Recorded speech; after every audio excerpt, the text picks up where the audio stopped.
Hey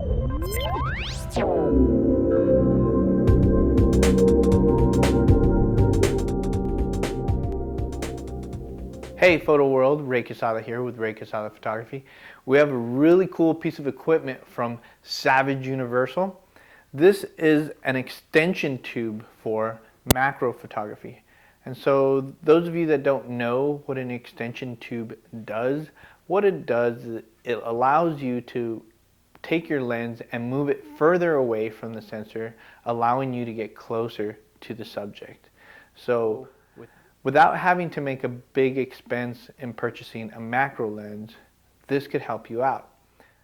Now, this is made for Nikon and Canon. This is the Nikon version.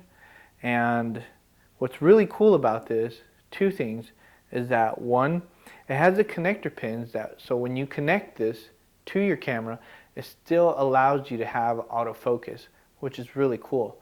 The other thing is that it's a variable zoom. So you go from 55 to 70. Rather than some of the extension tubes out on the market, you have to purchase each extension tube, allowing your lens to get further away from the camera.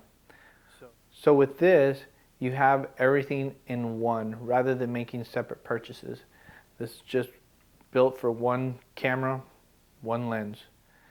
So it could be used for a crop sensor or a full frame sensor. So I'm going to go ahead and set up without the extension tube, take a shot and show you what the image looks like. Then we'll go back in with the extension tube, then you can see the difference. So I went ahead and finished up my setup.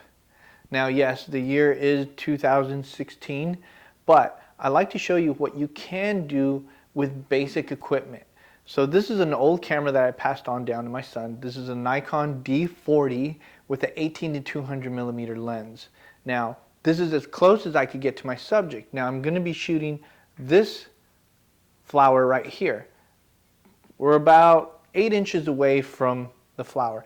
That's as close as I can get to it. I can't get any closer. So I'm going to take a shot and show you what it looks like.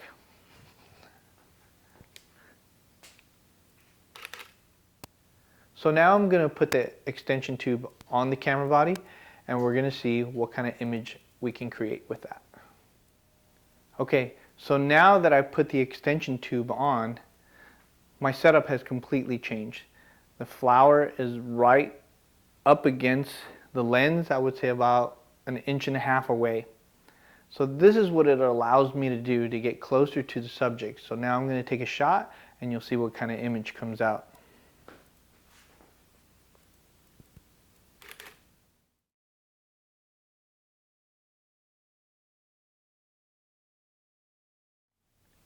I'll be posting links on the bottom of the video so you can check out the equipment. And make sure you subscribe to my channel. We'll see you again